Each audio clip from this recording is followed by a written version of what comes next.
तो आप सभी का हमारे और एक नए वीडियो के साथ स्वागत है। तो आज हम लोग देखने वाले हैं आईटी का प्रश्न उत्तर, जो आप लोगों के बोर्ड एग्जाम के लिए वेरी वेरी इंपॉर्टेंट है और इसी से आप लोगों का बोर्ड एग्जाम में आने वाला है। तो आप लोग देख सकते हैं। तो हम लोग चलते हैं प्रश्न की ओर।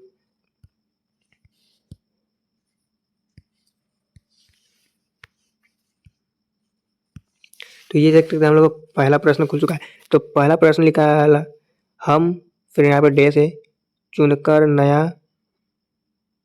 नया डॉक्यूमेंट बना सकते हैं। तो नया डॉक्यूमेंट बनाने के लिए हम लोग क्या चुनते हैं? तो फाइल और न्यू। तो इसका आंसर हो जाएगा ऑप्शन है। हम लोग चलते हैं अब प्रश्न नंबर दूसरा की ओर। तो ये देख सकते हैं दूसरा भी है, सेल में अधिकतम जूम साइज है। अधिकतम मतलब सबसे ज़्यादा जूम साइज सेल में कितना होता है? वो होता है आप लोगों का 400%। 400% आप लोगों का जूम साइज होता है। और सबसे न्यूनतम आप लोग पूछेगा तो आप लोगों को 20 हो जाएगा। अब हम लोग तीसरा प्रश्न के देखते हैं। तीसरा प्रश्न लिखा हुआ है, 1 बाइट में होते हैं। तो 1 बाइट में होते हैं तो कितना? 8 बिट्स। तो इसका हो जाएगा डी आप लोग का आंसर। हम लोग आगे देखते हैं चौथा नंबर प्रश्न। तो ये देखिए चौथा नंबर का प्रश्न लिखा है, लिब्रे ऑफिस राइटर में न्यूनतम जूम प्रतिशत क्या है? तो आप लोगों का दोनों ही इसी में प्रश्न पूछ लिया है। अधिकतम भी पूछा और न्यूनतम भी पूछा। तो आप लोगों का न्यूनतम कितना होता है? न्यूनतम अभी बताया है आप लोगों का होता है 20। तो ऑप्शन नंबर ये हो जाएगा। अब हम लोग चलते हैं आगे पाँचवा नंबर की ओर। तो पाँचवा नंबर लिखा है, पाँचवा देखते हैं लोग, ऑपरेटिंग सिस्टम किस प्रकार का सॉफ्टवेयर है? तो जो ऑपरेटिंग सिस्टम होता है वो होता है सिस्टम सॉफ्टवेयर। तो आप लोगों का आंसर हो जाएगा बी नंबर, सिस्टम सॉफ्टवेयर। अब हम लोग छठा प्रश्न की ओर देखते हैं। तो ये देखिए छठा प्रश्न, स्टाइल बनाने के लिए स्टाइल और फॉर्मेटिंग विंडो में उपलब्ध डैश आइकन्स पर क्लिक करें। तो देखिए हम लोग का स्टाइल और फॉर्मेटिंग विंडो में उपलब्ध आइकन्स कहाँ पे होता है? तो आप लोगों का ऑप्शन आप लोगों का हो जाएगा answer A, file style from selection. अब हम लोग चलते हैं सातवां प्रश्न की ओर। तो ये देखिए सातवां प्रश्न, आप कितने तरीकों से टेम्पलेट बना सकते हैं? तो टेम्पलेट बनाने का कितना तरीका होता है? वो 2 तरीका होता है। तो इसका हो जाएगा डी आप लोगों का आंसर। अब हम लोग चलते हैं आगे 8 नंबर का देखते हैं, डेटाबेस प्रबंधन प्रणाली को एक रिलेशन मॉडल के रूप में जाना जाता है।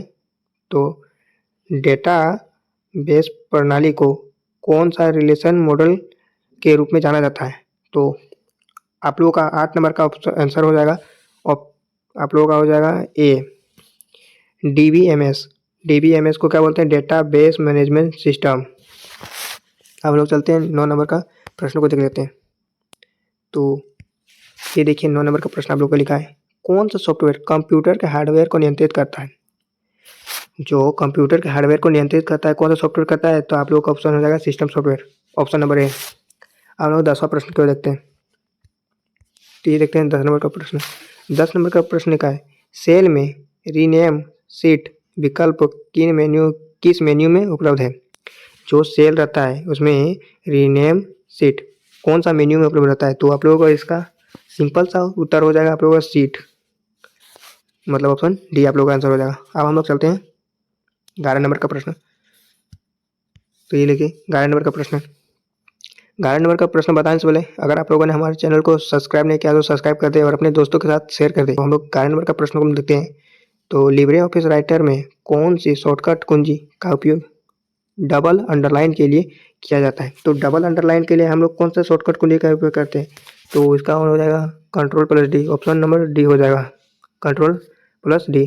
तो यहाँ पे क्या लिखा है? डबल। डबल का होता है का डी, और डी से डबल, Ctrl+D। ट्रिक आप लोग लगाइएगा तो याद हो जाएगा। अब हम लोग चलते हैं आगे। तो देख लीजिए 12 नंबर का प्रश्न। 12 नंबर का प्रश्न लिखा है, पोर्ट्रेट और लैंडस्केप विकल्प किसके अंतर्गत आते हैं? जो पोर्ट्रेट और लैंडस्केप होता है वह विकल्प किसके अंतर्गत आता है? Paper orientation. आप लोगों का बी हो जाएगा आंसर। अब हम लोग चलते हैं 13 नंबर का प्रश्न। तो देख लेते हैं 13 नंबर का प्रश्न है, लिब्रे ऑफिस सेल से बाहर निकलने के लिए आप क्या दबाते हैं? जब हम लोग लिब्रे ऑफिस चलाते हैं तो लिब्रे ऑफिस से हम लोग बाहर निकलने के लिए हम लोग क्या दबाते हैं? तो इसका आंसर हो जाएगा Ctrl+W, ऑप्शन नंबर बी हो जाएगा आंसर। अब हम लोग देखते हैं 14 नंबर का प्रश्न को देखते हैं। तो ये देखिए 14 नंबर का प्रश्न लिखा हुआ है, लिब्रे ऑफिस सेल में एक सूत्र डैश प्रतीक के साथ शुरू होता है। जब हम लोग लिब्रे ऑफिस राइटर को चलाते हैं तो किसी को भी हम लोग जैसे कि फॉर्मूला में लगाते हैं तो हम लोग सबसे पहले जो सूत्र लगाते हैं उसमें पहले क्या रहता है? प्रतिशत नहीं रहता है, डॉलर भी नहीं रहता है, एस भी नहीं रहता है, तो आप लोग इक्वल टू जो रहता है वही रहता है आप लोग का पहले। तो जैसे कि इक्वल टू लगाते हैं उसके बाद हम लोग कुछ लिखते हैं ना रेंड, फिर कुछ लिखते हैं सम, तो वैसे ही आप लोगों का सबसे पहले हो जाएगा इक्वल टू। तो आप लोग का इक्वल टू इसका मतलब डी नंबर हो जाएगा उत्तर। अब हम लोग 15 नंबर का प्रश्न को देखते हैं। 15 नंबर का प्रश्न लिखा है, डैश उस स्तर में प्रविष्टियों के लिए तत्वों को प्रदर्शित करता है। तो 15 नंबर का उत्तर हो जाएगा बी नंबर। आप लोगों का बी नंबर लिखा है स्ट्रक्चर लाइन, 15 का बी हो जाएगा।